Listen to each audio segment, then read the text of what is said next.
சாப்பிடு காவியா.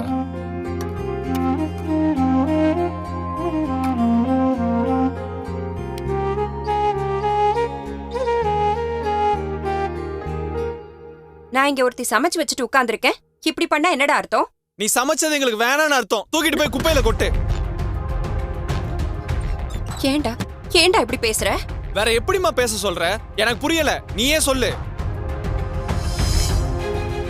சொன்னா கேளுங்க தீபக், பிரச்சனை வேண்டாம். காவியா, நீ இதுல தலையிடாத ப்ளீஸ். உட்காந்து சாப்பிடுறியா? உட்காரு.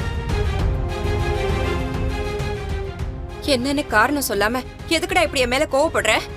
நான் அப்படி என்ன பண்ண அத முதல்ல சொல்லு. ஓ, இப்ப நான் எதுக்காக கோவப்படுறேன்னு கூட உனக்கு புரியல, அப்படிதானே? எப்படிமா புரியும் உனக்கு? ஏதாவது குற்ற உணர்ச்சி இருந்தா புரியும், உனக்கு தான் சுத்தமா இல்லையே.